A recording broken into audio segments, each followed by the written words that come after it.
Hi everyone, I'm Jacqui and it's nice to be invited to share some thoughts on teaching writing with you today. Today's topic is guided discovery strategies for teaching writing. It may seem to be a grand term, but actually it's short and simple. It's about having students' involvement in different steps of writing with teachers' guidance. Before we start, I have a question for you. So what difficulties do you encounter when you teach writing? Would it be vocabulary, or its grammar, or ideas? For vocabulary, do students keep on using the same vocabulary items throughout the same piece of writing? Are they using the right vocabulary items? Here I'd like to show you a piece of work written by my former student. Give you a few seconds to read it before I move on. Now you can easily spot some problems for sure. For example, the repetition of the word good. Teachers are very good. Students were very good. Good environment, study in this good, blah, blah, blah. Tense is another issue, which students use a mixture of tenses, like present tense and past tense. In terms of vocabulary, you can see wrong spelling of the word environment, and the word notorious is used in an odd way. Later when I talked to the students, I realized she actually checked the internet for the synonyms of the word famous, but she didn't realize the word notorious actually carries a negative meaning. In terms of grammar, some common problems of students are tenses, wrong use of punctuation, which may also lead to run-on sentences, as we sometimes rarely see full stop in the piece of writing. Ideas can be extreme. Some students do not have enough ideas for sharing, while some have overwhelming ideas. Some have lots of ideas, but they cannot manage them well. So turnout is messy and illogical. Well, of course, all these things bother me too. But with advanced technology, plus students' proficiency in using the internet, they can easily solve the above problems. Check for synonyms and online dictionary, YouTube, or even use grammar checking tools, and students can improve through self-learning very easily. However, I find it sometimes very difficult for students to learn on their own who are we writing to. Without knowing the audience, they may not know the tone of writing. Writing to your best friend and to your customers, the tone should be different, though they are both writing letters. Without knowing the purposes, the tone may be a problem. Are you writing to show your care to someone, or are you writing to convince your customers to buy your products? There are many different types of writing that our students need to learn in secondary school life. Say letters, poems, stories, instructional manuals, speeches, report, letters to the editor, play scripts, diaries, argumentative writing, etc. They are all of very different styles, format, and tone. Students need to be aware of all these, but not just concerned how to put the ideas together with very fancy vocabulary. To me, learners have a lot to take care of in a piece of writing. As said, they need to know the structure of different pieces of writing. They need to include relevant ideas and to use the right language in terms of grammatical accuracy, sentence structure, etc. One thing that they need to know and be aware of is the text type or different writing genres. Once they know what the text types are, they will be able to relate to the structure, audience, and tone more easily.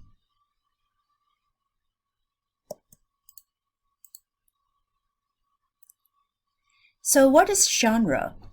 The word genre actually means form or type. So under the umbrella of music, there are different types of forms of music, movies as well, and of course, writing as well.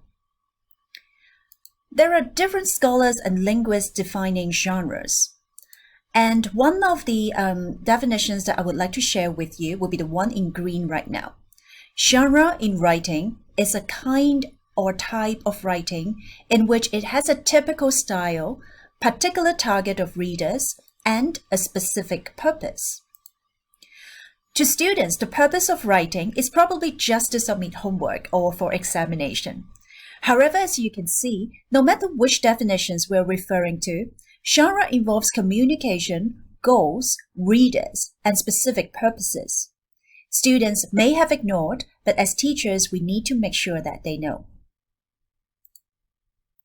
Going back to the topic today, we will focus more on guided discovery strategies.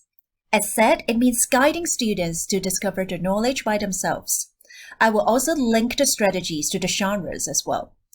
Basically, making students aware of the genres from planning to writing to reviewing one's work. The first step is to make sure that students are aware of the purpose and audience. One thing that students have to be aware of is whether the same situation equals to the same writing output. Say in this situation, earlier today, you were in a car accident with your mom while she was driving your grandmother's car to take you to an exam. No one was hurt in the car accident, but the vehicle was seriously damaged. Since she was texting her friend while driving instead of paying attention, she ran through a red light, so the accident was her fault. Police responded to the scene.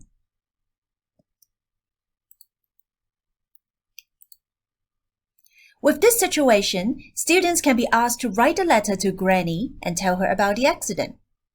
When students write, they can consider what to include, the style of language and tone. Will you frankly share how you felt that day? Or will you tell your granny that actually you're very worried about your mom, maybe for the consequences or her health? In general, what would be the format of writing the letter? With the same situation, another writing task can be set. Like this one, it can be writing a letter to your principal, telling him the accident and explaining why you were absent on the day of exam. The situation is the same, but students should learn to think if the principal has to know everything about the incident. For instance, do you need to tell the principal it's actually your mom who's making the mistake? What tone should you use when you write to your principal? And what format of the letter will be?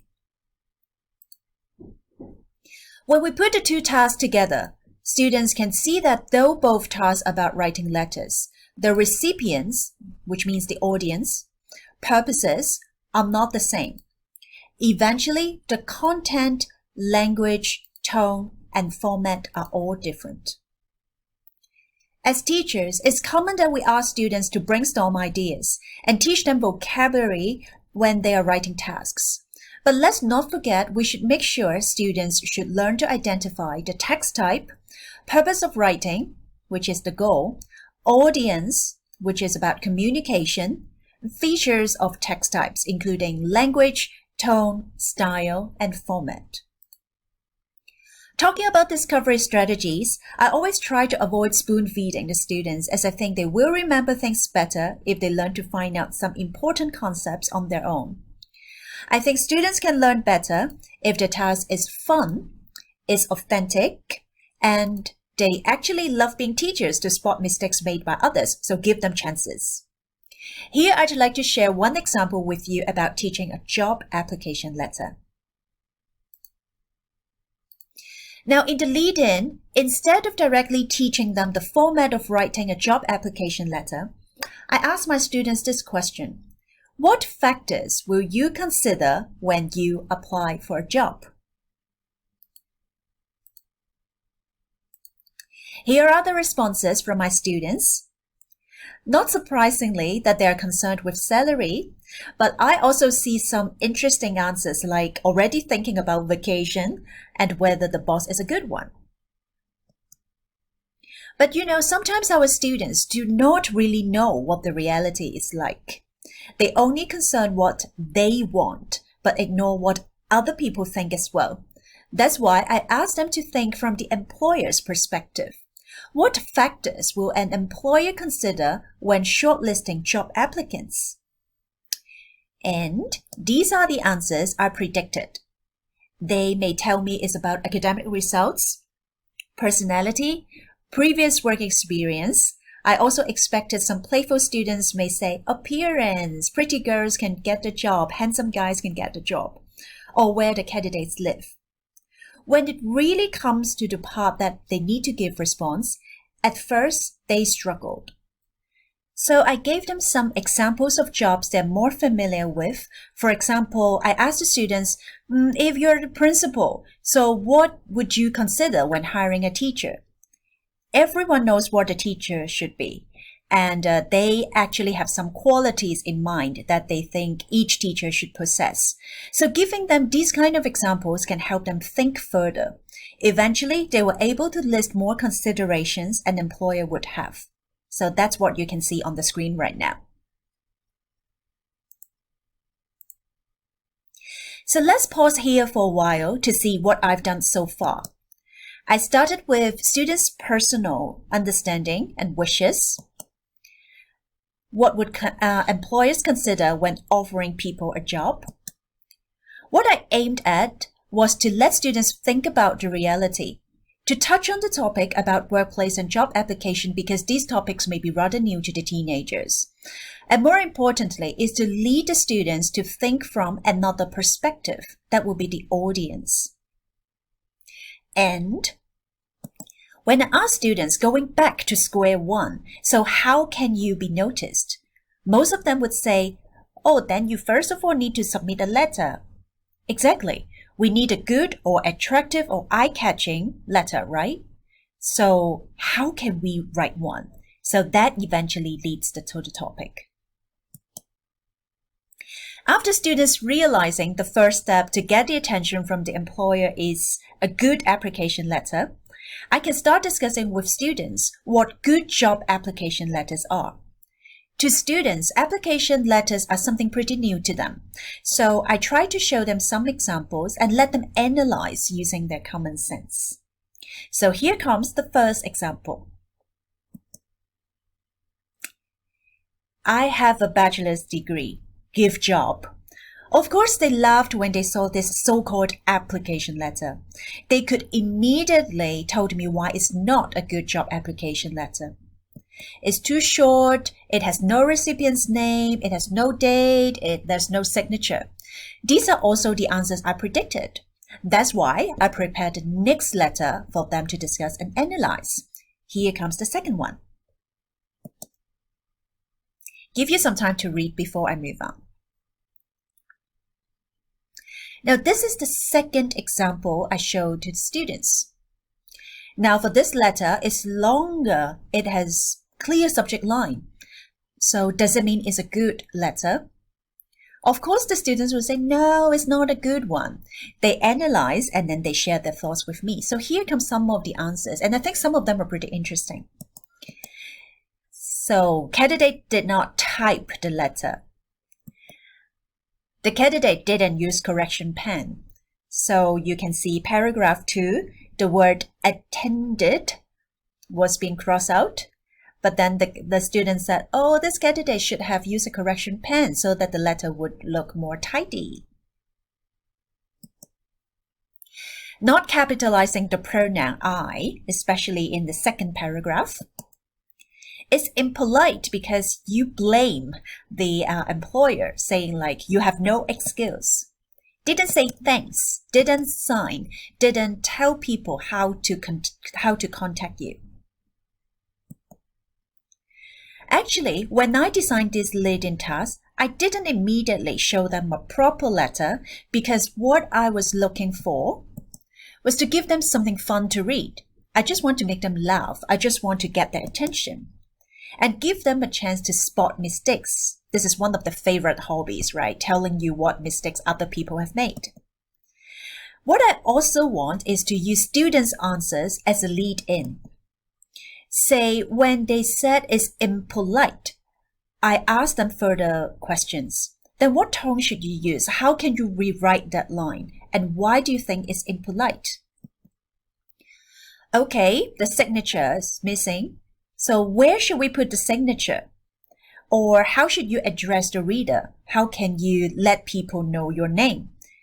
Do you need to sign it on the left-hand side or right-hand side? Do you need to add a date? So there are a lot of things that you can actually further discuss with your students.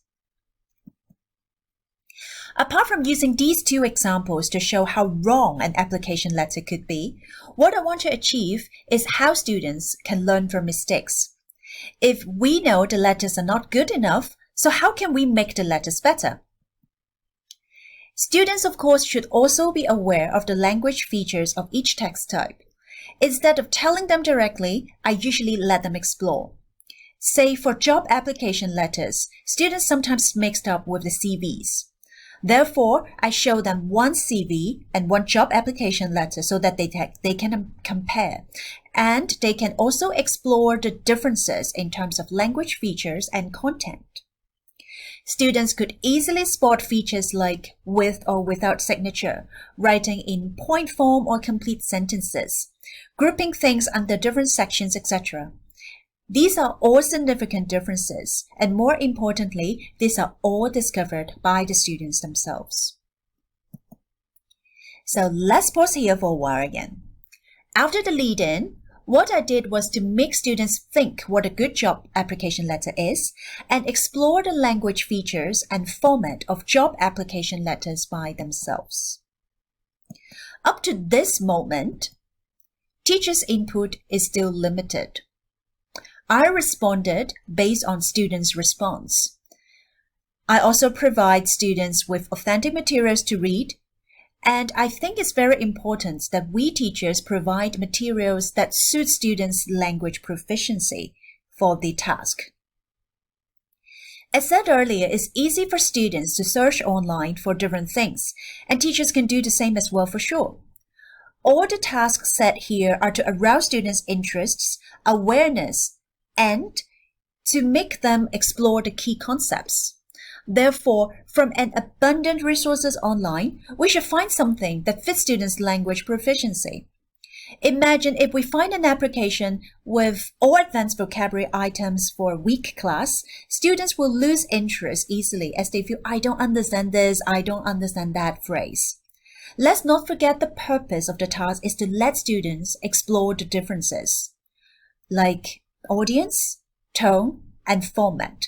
So for this task, we don't aim at learning new vocabulary. So try to find something that fits students' level in terms of language proficiency. After letting students explore and discover the knowledge and key concept, of course, we cannot forget teachers' input. By showing them samples, we can demonstrate to students the important parts of writing a letter. We can also brief them how to organize the ideas into different paragraphs. I'm not going to go into details for this part as I'm sure all teachers will cover all these in your teaching. But what I want to say is, while going over some key features, we can also make use of this chance to relate to students' common mistakes. Say for my own students, no matter what grades they're in, they always find it confusing when to use yours sincerely, yours faithfully. Sometimes they also forget if they should put the signature first or the name in print first. I tend to use different chances to highlight some key points, especially their common mistakes, so they find it more relevant to them. As said, apart from content and language, format of a piece of writing, tone is actually something that students should learn as well. Apart from telling them directly, I tend to let them discover and feel the tone through reading some of the examples, just like what you now see on the screen. Here's one of the examples. Now, in fact, some students picked A. When I asked them, they thought it's actually good to be humble. You just need to tell the employees that you actually know nothing. Some students picked C as they thought it's good to show your confidence to your employer. Following this, I did have a discussion with them whether it's good to be humble or confident, and whether the tone should be related to the position you're applying for as well. For example, the tone that you use in the application for the post of CEO, would it be the same when you write a letter to apply for the post to work as, say, a trainee? So you can actually have further discussion with your students for all these things.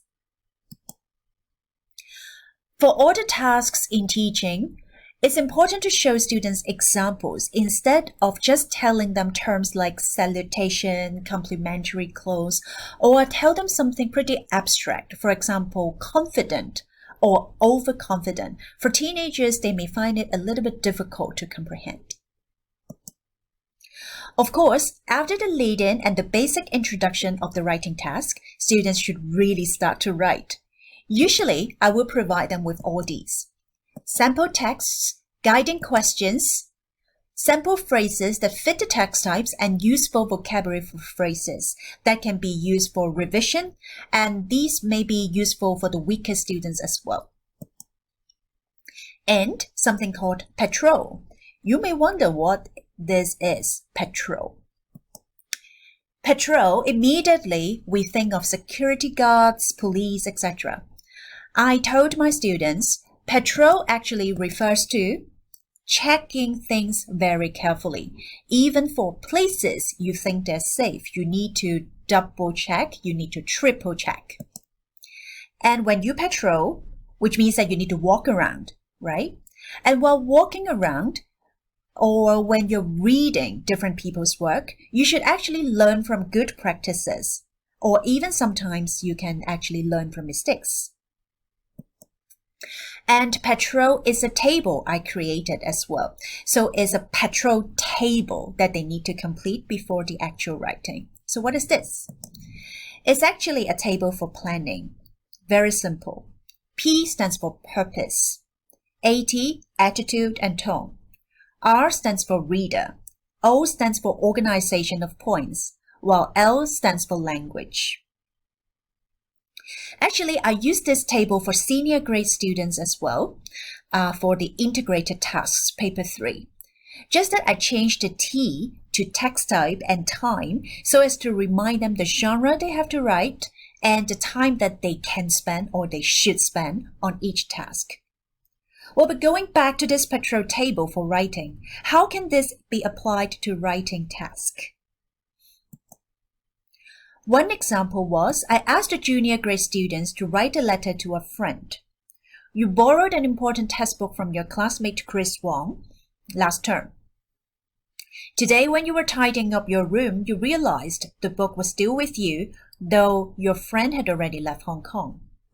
So in your letter, you should make an apology, you should explain why you didn't return the book to him, and you should say what to do. On the screen, you can see one patrol table filled in by a student. She wrote down the purpose, attitude, recipient, how the points could be organized, and the language she should use.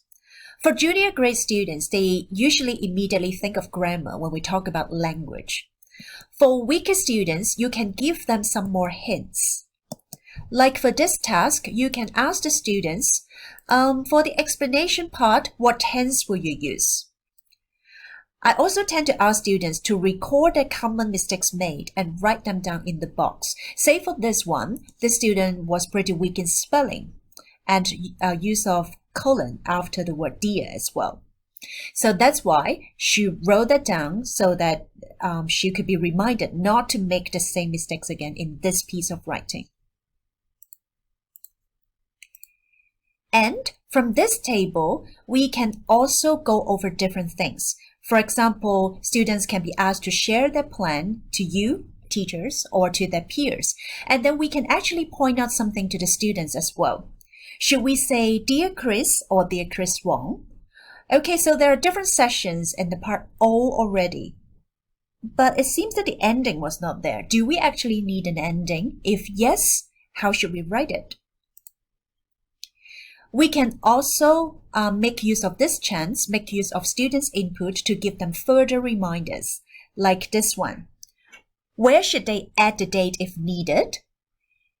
Is it the same as how we write it when we write a Chinese letter? Should we say yours or yours faithfully or yours sincerely or cheers? So all these things can be further discussed with students using their input. When I assign a task, I usually try to set situations that students can easily relate to. It can be familiar roles, scenarios, settings, etc. If possible, authentic situation would help too. So by doing this, students are more familiar with the topics. Then I believe that they can have more ideas, they can have more relevant vocabulary of phrases, and they will find the task more interesting or useful. For instance, if I were a student and you asked me to write a report on a business trip to North Korea, I probably will have nothing to say because the scenario, business trip, and destination, North Korea, are all unfamiliar to me, unless my teacher had provided me with related knowledge or vocabulary through reading before. Therefore, when I design the writing tasks, I usually provide students with something that they can relate to in their daily life, or try to make it more interesting. The situations on screen were what I set for job application letters and job interview.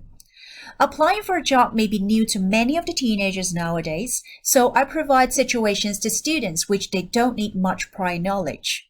They surely know what homework tutor is, so they can easily think of ways to get employers' attention when applying for the job. For stronger students, they may look for something more practical, so I provided them with a real recruitment advertisement from newspaper. Well, I have slightly changed the requirements so that students could have something to elaborate on in the letter. Earlier in my presentation, I said teenagers actually like spotting mistakes. Therefore, I also involve them in the marking. Self-checking, peer marking, and of course your feedback or your marking as well.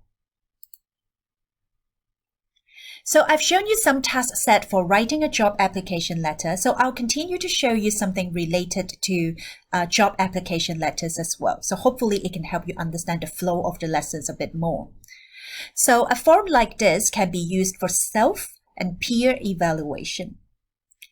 So as the form is for students' use, no matter it's for self-evaluation or peer evaluation, teachers should provide specific items for checking, and the checklist should be related to what have been covered in class. And you can see on the form that there are two columns, so students can also counter-check their own checklist with the one done by their peers, so that they know whether there are any parts that probably some misunderstanding has been caused, or some parts may not be very clear, that's why the peer editor cannot spot. Or of course, if you get both ticks, which means that you've done a great job. As said, I introduced the concept of patrol to the students. It's not just a form, but it's also a kind of attitude. To check carefully, to walk around. And through checking or through walking around is actually a process of learning from others, learning from good practices or even mistakes. Therefore, I also set questions like this on the peer evaluation form. Would you offer this candidate a chance of interview if you were the employer, and why? Here I gave more tasks to the peer editor than just checking the list provided because I really want to add something fun. Here I'm also asking them to judge from the perspective of an employer, which stresses the importance of audience. What is the audience looking for? All these are designed to consolidate students' learning through writing and through commenting on peers' work. If time allows, I also ask students to give marks to peers. This is one of the rubrics we used. It may look familiar to you as it's pretty similar to the TSA marking scheme. Yet you can see there are more details which are related to a specific text type. Like this one, it's more related to an article writing. Through reading the rubrics so as to give marks to oneself or to peers, students can recap once again what the audience is looking for and, of course, what the markers are looking for. There's another form we used, mainly for senior grade students, following the CLO marking scheme.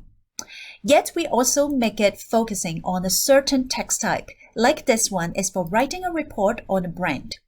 We relate to the features and focused grammatical items taught in class, content to be covered, tone, etc. We make this table so that students can easily follow what they should pay attention to. And the items are pretty specific, so students can easily follow. when they have the revision, or when they check their own work, or when they mark their peers' work. And it's related to what have been covered or stressed in class. And of course, it's also related to specific text type. Earlier, I said we should try to make the tasks authentic and relevant to students' life if possible. But you may ask, in the pandemic where there's no face-to-face classes and we only stay at home, so what can we do? What task can we set? I have a few ideas and hope that can give you some inspiration. Now, to me, communication is very important. So even staying at home, we can actually design tasks to ask students to interview people. Can be family members, friends, senior members in the community, through phone chat, video chat, Zoom, so that we can understand their needs, their concerns, their feelings. No matter what topic that you set, the main issue is about communication here. And of course, it has to be related to writing, right? So maybe we can use the chance to teach students how to set interview questions, or how to write survey report, or even you can teach them how to use reporter speech. So there are a lot of different English related items that you can add into this interview task. Writing letters is another common task in writing. We can ask students to write to their peers, can be an informal writing, or can be a letter of advice. One task I did before was to ask students to send me at least one problem they are facing. Then I randomly distribute to one of their classmates and invite the peers to be Aunt Agony.